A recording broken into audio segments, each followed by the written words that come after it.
I wanted to start with something really funny. I got to go to Yakima this last week and speak to a bunch of educators and school principals, ASB advisors. And I was supposed to be really passionate about this topic, and I was totally getting into it. And I was talking about how, like, we're here, but we want to be there, and we're here, but we want to be there. And I was, okay, and I had this clip-on microphone that was like a big balloon or something, appendage hanging out of my shirt. That was kind of uncomfortable. So I go, we're here, but we want to be there. And I somehow grabbed my hair, flung it across my whole entire face, and I'm standing there, and I hit the microphone on the way, so it just goes poof in this room full of like 150 people. And I'm just standing there going, not what I intended. Now, what do I do? So I verbally processed my way out of it and told them that I was getting a haircut the next day. Weird. Why am I starting with that? I don't know, but let's just launch into this. Let's get her done. We've been in this series, Parenting Beyond Your Capacity. First week, we talked about a perfect picture family and kind of letting go of this idea that things have to be picture perfect and allowing God to write a bigger story in our lives and with our families. And then last week, we talked about widening the circle of influence in our kids' lives. And today, we're wrapping up with this topic. Fighting for the heart of your kids. What does that mean, fight for the heart of your kids? We're going to launch in, take a look at it. Here we go. I found this in the Urban Dictionary. How many of you have looked at the Urban Dictionary? It is so entertaining and a little bit inappropriate at times. So I Googled parenting definition of a parent, and came across the Urban Dictionary. And I thought that I would share a few of these awesome definitions for the word parents. Well, that was weird. Okay. And I'm assuming that these were contributed by some really awesome teenagers.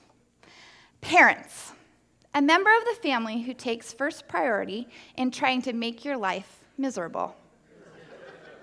This person had 3 points about parents.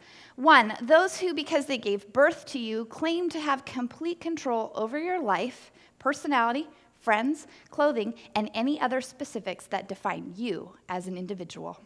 2, the people who want to mold you exactly after their wonderful selves and then resent you when you aren't what they expected.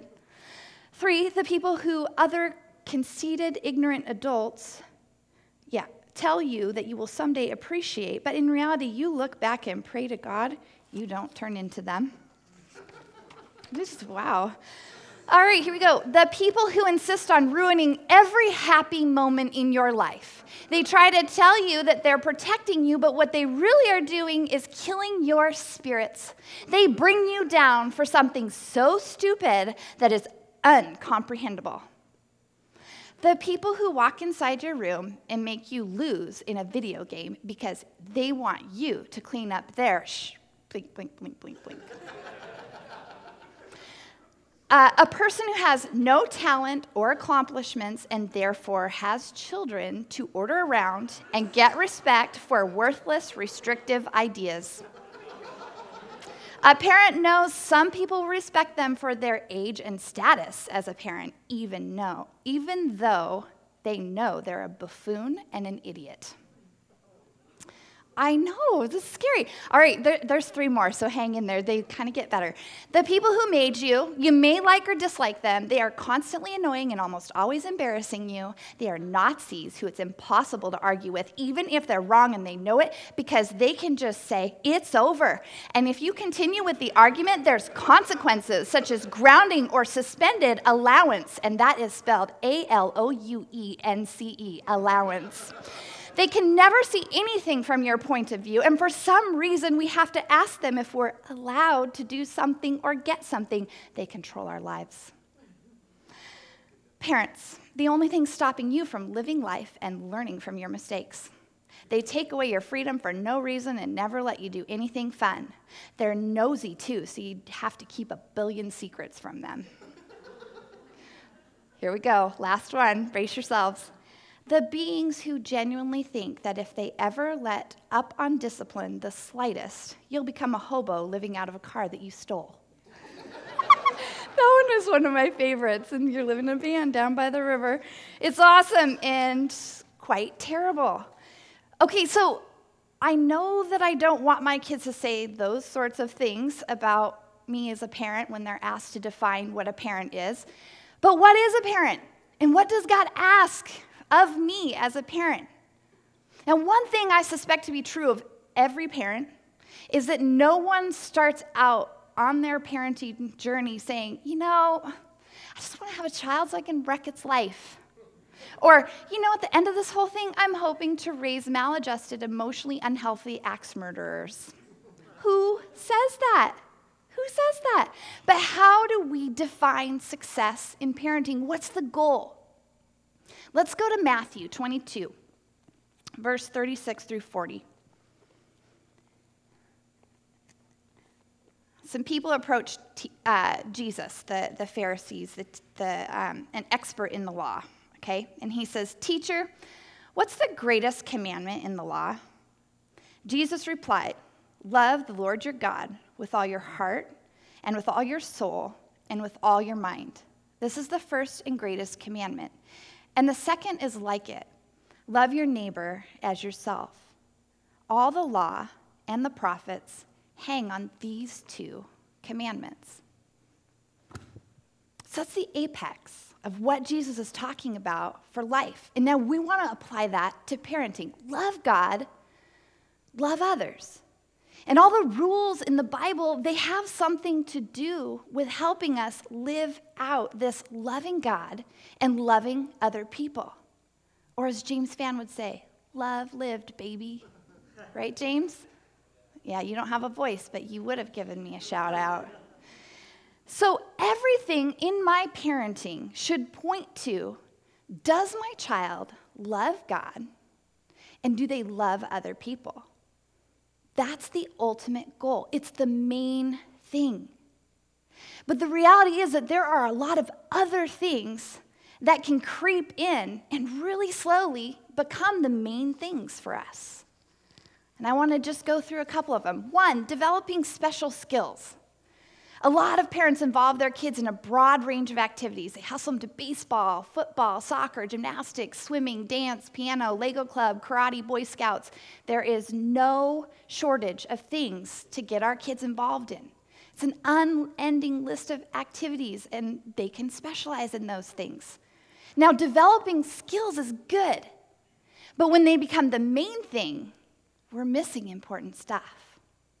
Second thing, new theories and things to try.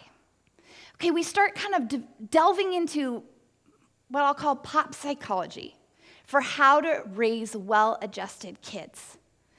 I've found this to be especially true with Facebook and our access to unending articles on the internet and links via the internet. And if you like this, you could go here and then go over here and then read about this and read about this. And there's nothing wrong with this stuff. There's nothing wrong with it. But oftentimes, this pop psychology leaves loving God and other people out of the equation. And we can kind of get lost in this sea or this ocean of theories and things to try, and sometimes even those very things conflict with each other. And it's not that we can't read this stuff. We just can't lose sight of the goal, that we want our kids to love God and love people. So we can go crazy with the Jesus side of things too. We want saved children.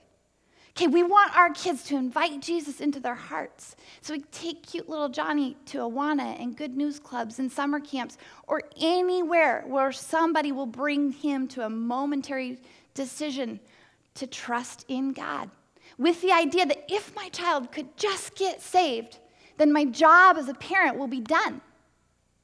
But the reality is that a child's salvation or faith in Christ doesn't change the basic issues of child rearing.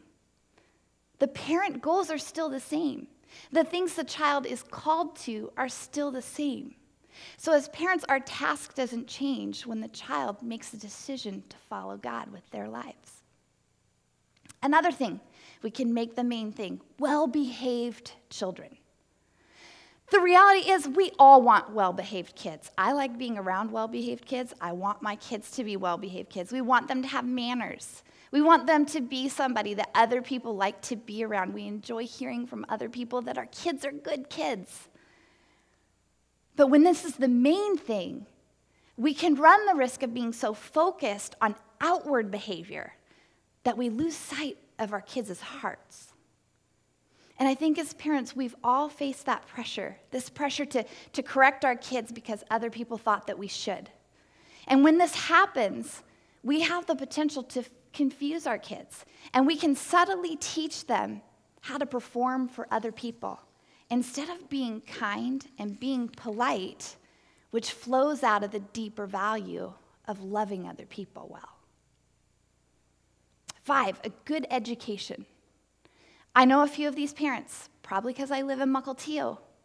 These parents are driven, and their commitment to their child's academic learning is a sight to behold. It is amazing, really. It's at times, sometimes inspiring.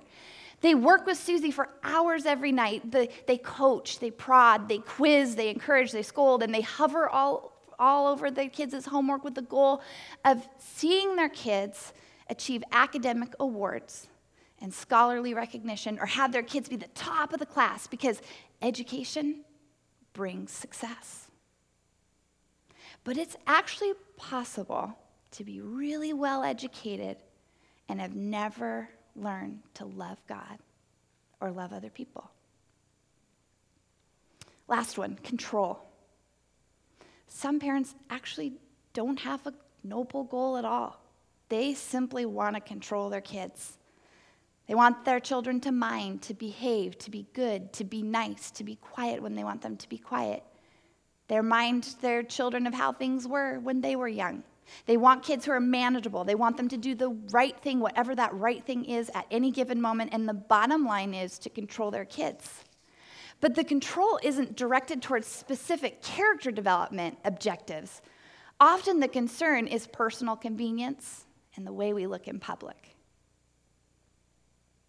And so when we make that the main thing, it's not good.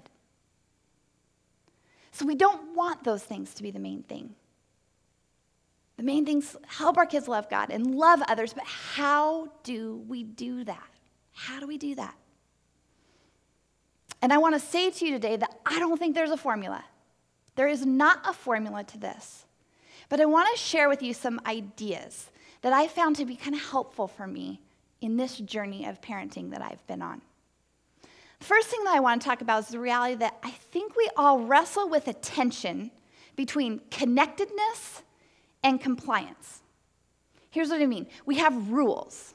We have rules, this compliance piece. We want our kids to follow them or comply with them. And then we have connectedness. We want a relationship with our kids. We don't want them just to love us. We want them to like us. So there's this tension of rules and relationship.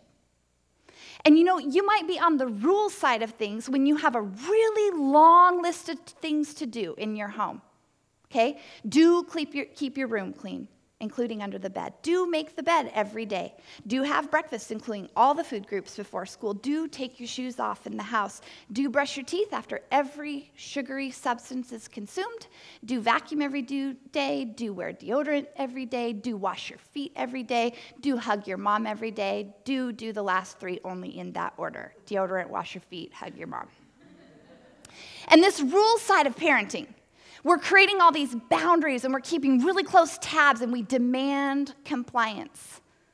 We demand compliance to this really long list of things. And some of you might be thinking, that's the way to go. That's the key to a well-ordered life and home, Jen. It's a parenting win. And I sort of agree with you because I lean to this side of things. But the reality is when it comes to extreme rules-based parenting, that can sometimes actually be fear-based parenting. The focus is not what we want for our kids, it's about what we don't want. It's about placing fear within our kids. I'll do what mom or dad asks because I'm afraid to have a consequence. Or maybe it's about fear for the kids. I'm afraid something's going to happen to them. I'm afraid they're going to make poor decisions. I'm afraid they're going to ruin their reputation or maybe even my reputation. And for some of us, we're afraid our kids will turn out like us. or be the kinds of kids that we were. And we're afraid. And we create these boundaries and we create these rules, and we're on the defense all the time, thinking up new rules to deal with the next thing that might be coming. And then we have this other side, this relationship side of things, and we can be extreme with this too. You know, it's all about the love and the freedom. It's about discovering who you are. And it might be the parent that says, you know, it's not whether they drink or don't drink. It's the fact that they let me know that they're drinking. And maybe this longing for connectedness leads a parent to want to be their kid's buddy. And you hear them say, you know, we have all the same friends on Facebook, and we stay up late eating junk food and talking about boyfriends together and texting and Snapchatting, and it's awesome. And we can get really extreme in this pursuit of relationship with our kids. But again, I think this relation-based parenting is fear-based too. Because we don't want to do or say anything that might push our kids away. And if I do something that pushes them away, we wonder, are they going to come back? And if I create rules and I create boundaries, am I going to ruin the relationship? And really, again, it's not what we want for our kids. It's what we don't want. And we're parenting on the defense again. So what are we supposed to do? Are we supposed to just land really neatly smack dab in the middle of that? Is it all about balance? I could do a little bit of this and a little bit of that. To be a parent that has a relationship with a child but doesn't provide structure or guidance or boundaries isn't actually parenting. But on the flip side, to be a parent that has rules and expectations and consequences without any sort of relationship is like military school, and that's not parenting. So I think these things have to go hand in hand. Somehow we need to fuse the two of them together. One day I'll be about the rules, and one day about the relationship, but actually we have to be about both at any given moment. It's both. See, rules come out of relationship. It's because I love you that there are boundaries. It's because I want the best for you that I need you to follow my wishes. So the idea that there aren't rules without relationship and there isn't relationship without rules, I want to spend the rest of our time this morning talking about in different ways that I've seen this play out again in my journey as a parent. How do we do this? How do we fuse these two together? One of the things I think we can do first is to give value. Give value. You have to communicate who you value before you can communicate what you value. You have to communicate who you value before you can communicate what you value. Let me say, values are important. They are important things. Like, I want to teach my kids honesty, so I have a rule that they tell the truth. I want to teach my kids respect, so I have a rule that they speak to people with respect. I want them to learn the value of hard work, so I have a rule about homework or a clean room, or I have a chore schedule. That's fine. That stuff is fine, but the who you value cannot be missing from that equation. Who you value says, I love you no matter what. Who you value says, this is a love and a grace-based family, not performance-based. And here's the reality. Sometimes our rules or our values get violated, right? Our kids don't do what we ask or what we think that they should do. And it's at that point that sometimes things can sort of blow up. They can explode in a relational or an emotional way between the two of you. And I asked Cameron's permission to share this, a story of this that sort of happened the other day with he and I. Here was the deal. He got a report card that came in, and the grades were not quite what I thought his potential could be. And so after some investigation and some conversation, we realized he just wasn't turning in homework. That was confusing for me because I thought that that was kind of a clear expectation that you do your homework. he didn't think that was important. After talking to him, he's like, I know the information. Why would I need to do the homework? So I made a case about the value of hard work, about respecting teachers, doing what you're asked, and I was coming up with a lot of really good ones, you guys, really good ones. But I could tell he was sitting there, and he was not internalizing it. He wasn't buying it. Now, if you're anything like me, oftentimes I get a little wound up when my authority is challenged. Like there's something in me that goes, I'm going to win this argument. I'm super stubborn. I'm going to crush the rebellion and prove I'm right. I am right. And in those situations, sometimes it's so easy to forget that I can win the argument and I can force the right behavior because I'm the parent and you are going to listen to me, but I lose the heart. I lose their heart in the process. So back to this story. Here we are. I explained my point. I can tell he's not buying it. And I really, again, just want to use the awesome phrase, I'm your parents, I'm in charge, so do it. But something inside of me said instead I needed to actually step back instead of stepping forward in this situation. And I think it was God's Spirit because this sort of reaction is not natural in me. It's nothing natural. And so I took this step back and I told him, Cam, I don't understand where you're coming from. I don't. And it might be because when I was a student, I was a little bit overachieving. The idea that I wouldn't have turned in an assignment would have kept me up at night. So I know that my approach to my school career was a little intense. So I'm willing to be wrong on this one. I'm willing to be wrong. I realize I'm a different person than you are. So I said, I need some time.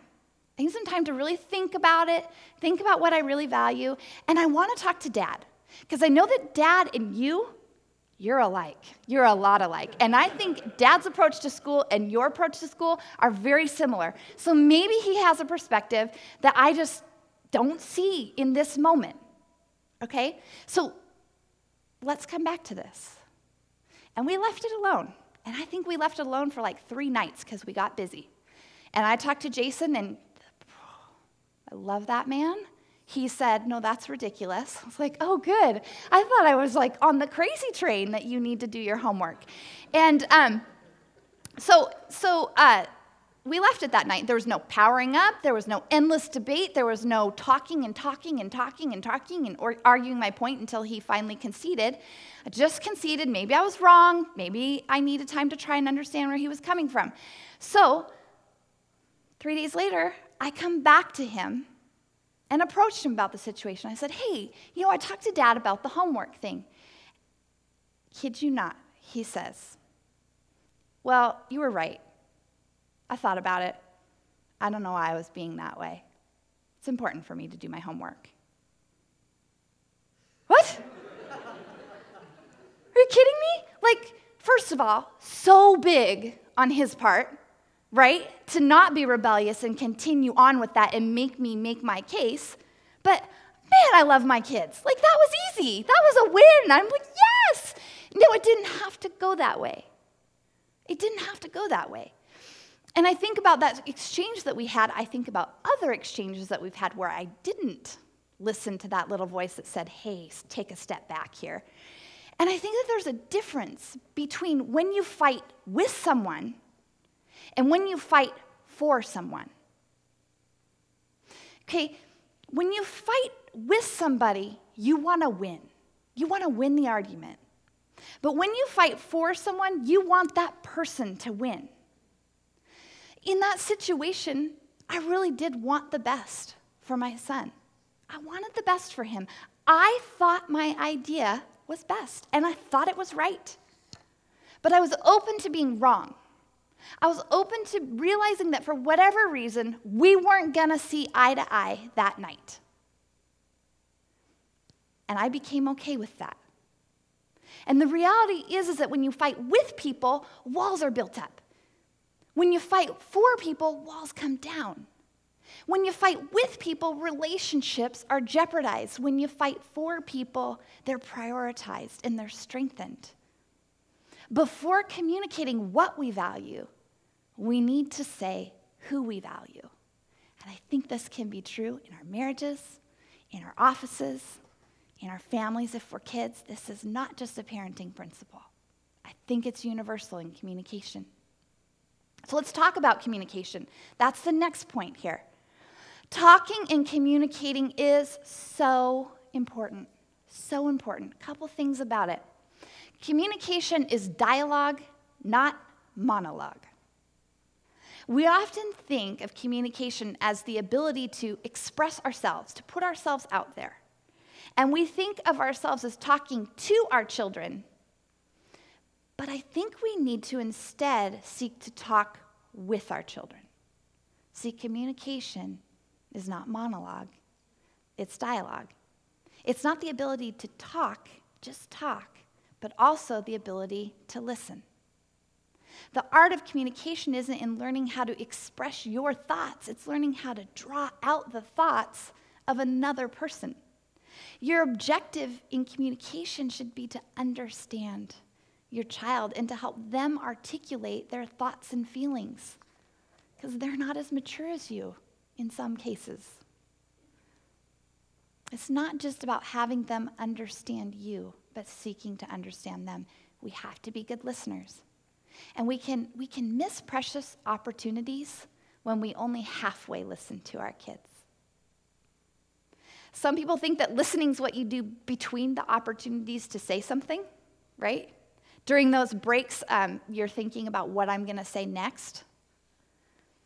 If we can stop worrying about what we're trying to convince our kids to do or what we're trying to convince them to believe, and instead really listen to them, hopefully we'll begin to understand where they're coming from, or at least acknowledge that we hear what they're saying. Brooklyn is a great example of this. This little girl, she's got communication skills that are kind of off the charts. There are times that she can express thoughts, feelings, and emotions where I realize you just talked me around the room and you're 4. But when she was really little, she had this thing with clothes. She would come out of her bedroom in, maybe some of you can relate with little girls, some of these outfits where you're like, what are you thinking, honey? We're going to a mud derby. You're wearing white lace. What's happening? Do you not know where we're headed today?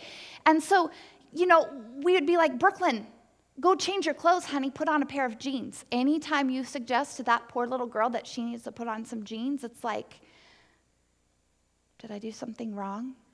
Am I in trouble? This girl likes to be pretty. Everywhere she goes, like I said, it could be a mud derby, and she'll be wearing white lace. And when she was really little, we didn't really get that. And she would just be very upset, and she'd kind of be walking around in these jeans because I had Kate who loved jeans, okay? She was my jeans and T-shirt girl.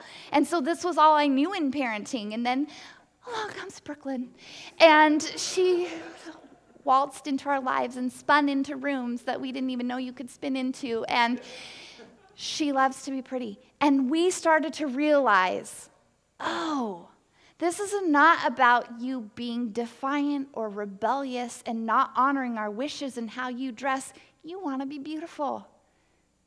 We can celebrate that. We can celebrate that. And let's find an awesome pair of sweats that are beautiful.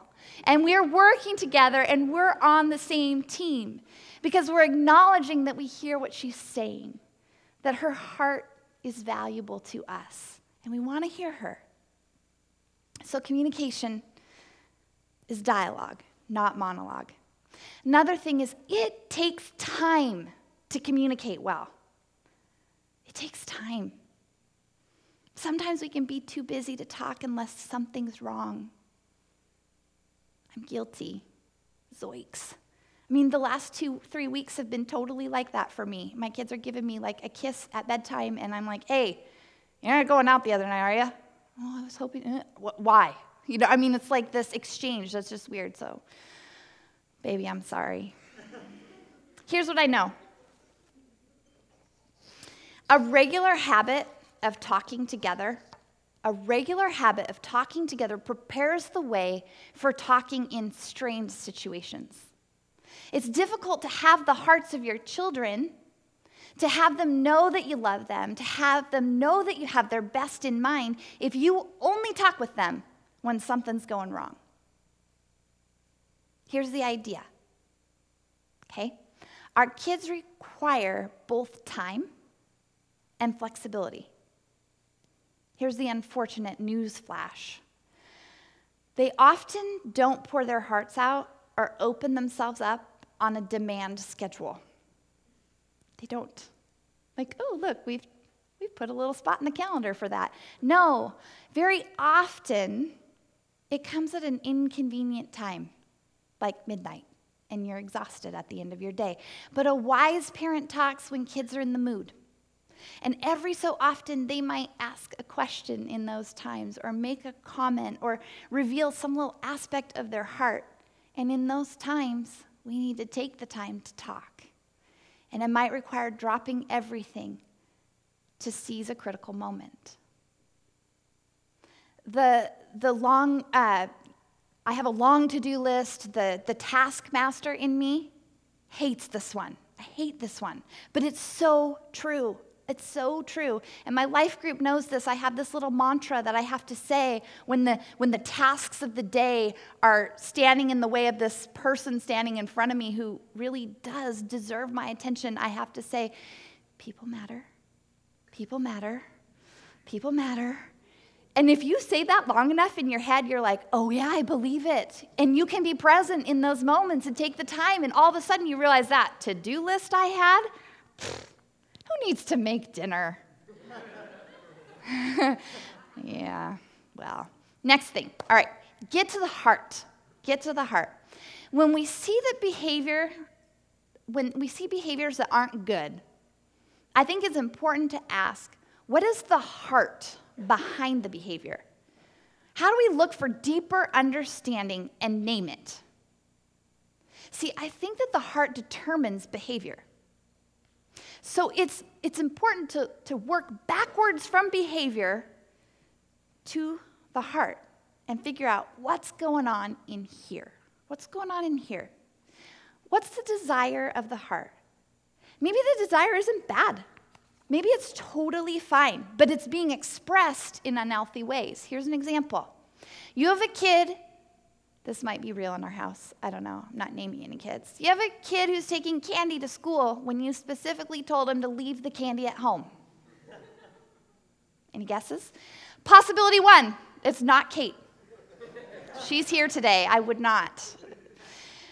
Possibility one, okay, at the heart of this behavior of taking candy to school when I directly asked you not to, is that all the kids at school bring candy.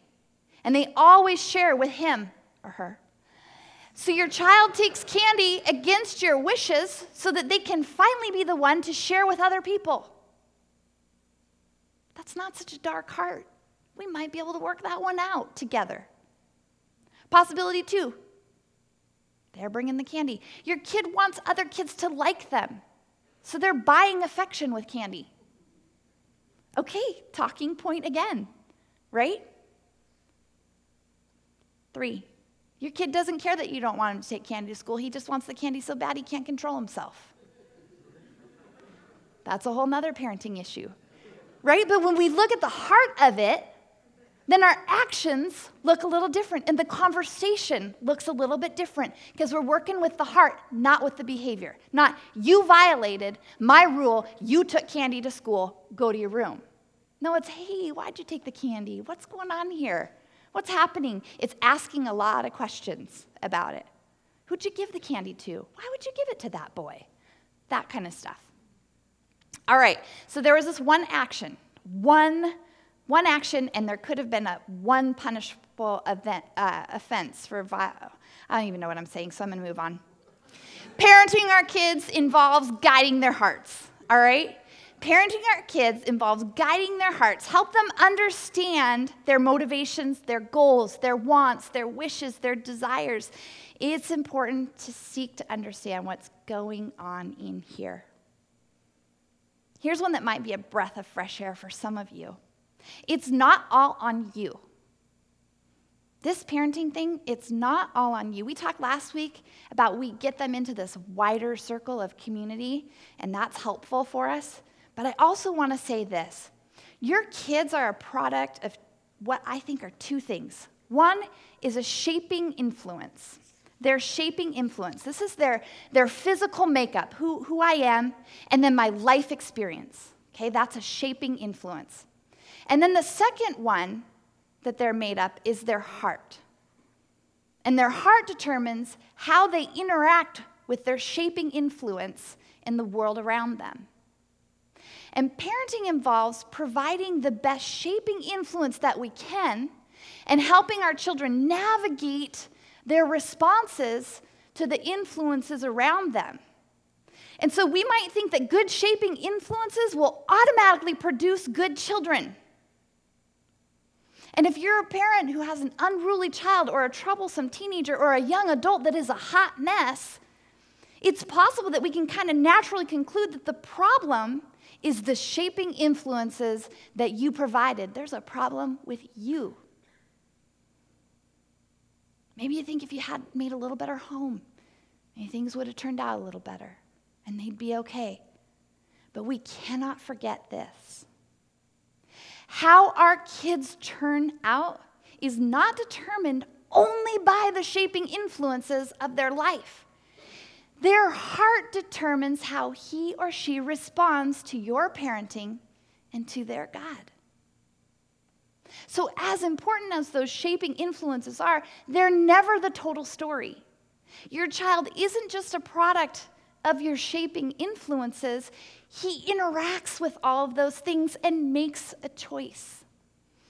The story is not just the nature of the shaping influences of his life, but how he ultimately responds to those things and responds to God in the context of those. So if you're here this morning and you're a parent of a wayward kid, or your kids are struggling to make good choices, you might just need to cut yourself a little bit of slack.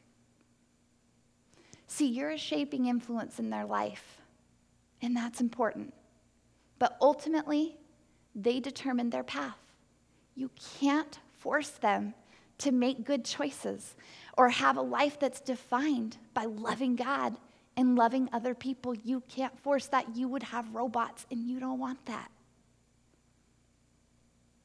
Last thing, authority is a good thing. Let me define that.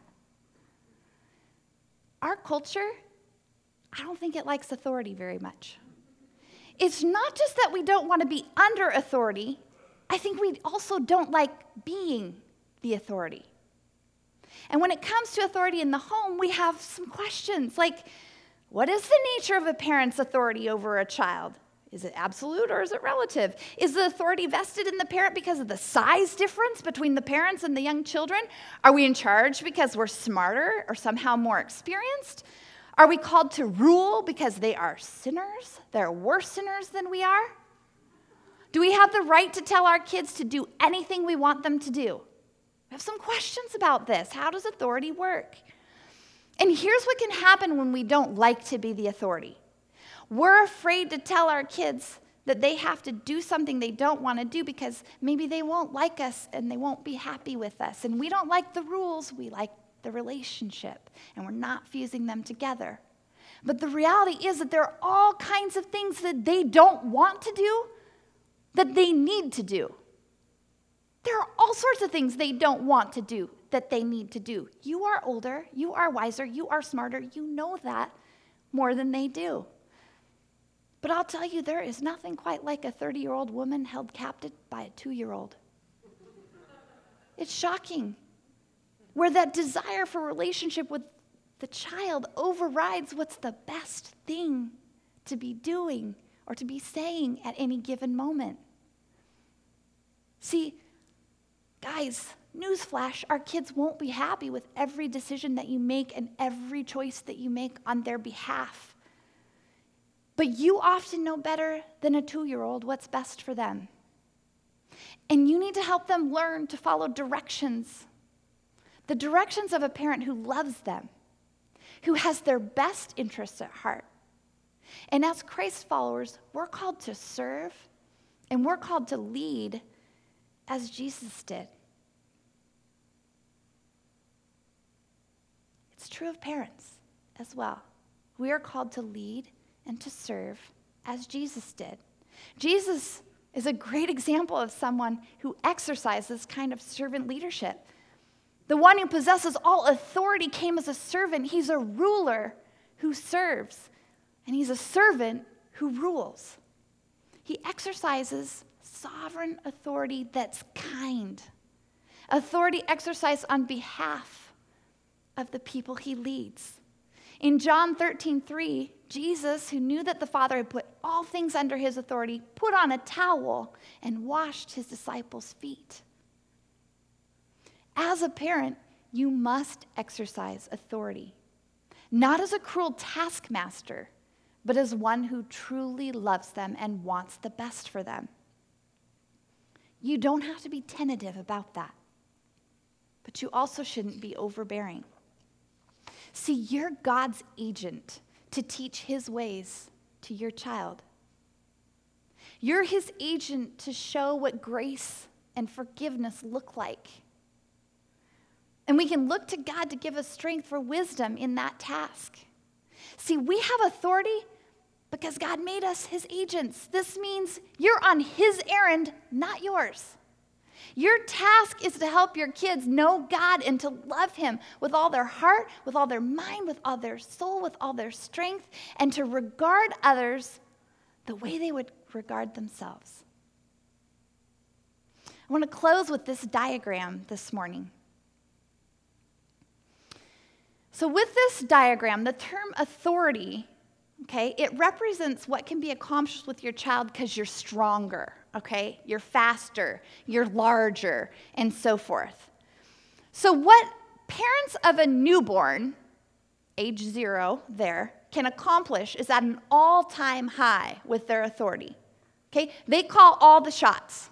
The baby might cry in protest, but ultimately, mom and dad have the power to act or not act upon that crying. And as the child grows, the ability to exercise control or dominance, we'll call that authority, power, it diminishes. It goes down. Imagine this scenario.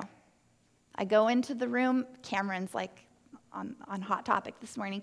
I go into the room with my 16-year-old Cameron in a year or so to wake him up for school, and he says, I'm not going. And I'm thinking, what do I do? I mean, I don't have a weight advantage. He's stronger than I am. Even if I could wrestle him out of bed, somehow get some clothes on him in spite of his protests and get him on the school bus or into my van to take him to school, what on earth have I accomplished? He can get off the bus or leave the school at any moment. I have no guarantee he's going to stay there. So my ability to require obedience, because I'm stronger, has been eroding, going downhill since the day that he was born. Even though I am limited in what I can accomplish through that raw use of authority, I can still be an authority because it's more because they're willingly under my influence. Does that make sense? So in this chart, influence represents the willingness of a child to place themselves under your authority, to follow your leadership because of a trust-filled relationship that has established over those 18 years. And it has several elements. Children can trust you when they know that you love them. When you're committed to their good, when they know that you understand them, when they know that you see their strengths and you see their weaknesses and you love them and you're rooting for them, when they know you invested yourself in encouraging them, in shooting the breeze with them, being interested in their lives and what's going on in their worlds, when you've used loving correction and instruction and warning and teaching, when you've prayed together, when a child knows that all his life you have sought to see the world through his eyes, I think he'll trust you and you'll have influence. not because you demand it, but because that's the natural way to go. I think at the end of it all, that's what we want.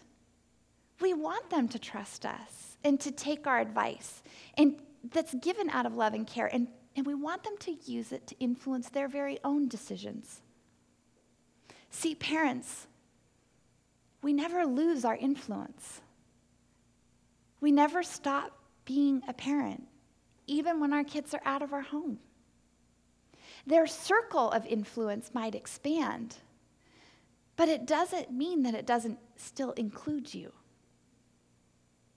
And that's really cool to think about. The way I do this thing goes up.